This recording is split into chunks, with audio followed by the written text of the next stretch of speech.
Welcome sa Just Exotics Daily.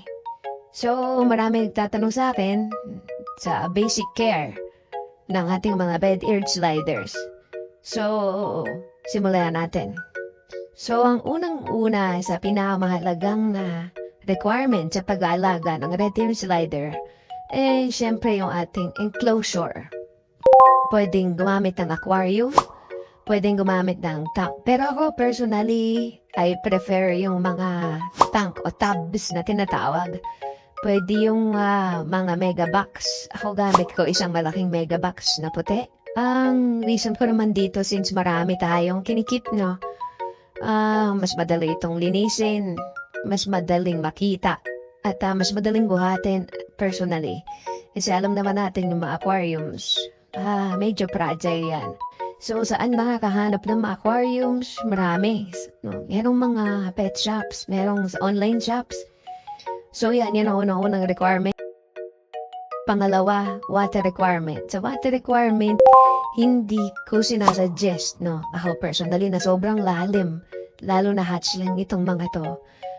As we all know, ang mga red earth sliders is semi-aquatic. Semi, ibig sabihin hindi siya full aquatic. So, may mga time na kailangan niya makyat, magbask, magpatuyo. So, kung mas malalim yung water level mo, no, at kailangan na niya umakyat at nag-struggle siya, mas mapuput in danger yung ating mga red earth sliders. So, yan yung pangalawang requirement natin.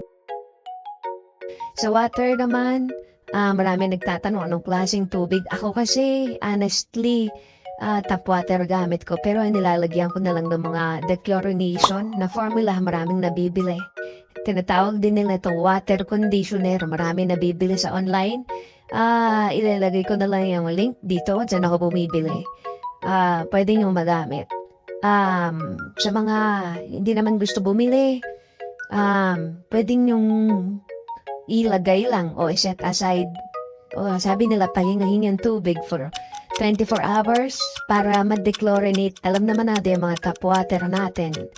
Galing sa poso, galing sa gripo, whatsoever. May mga chlorine, no? Para pampalinis. So, makaka-affect yun since lagi silang nakababad. Yun yung ating water requirements.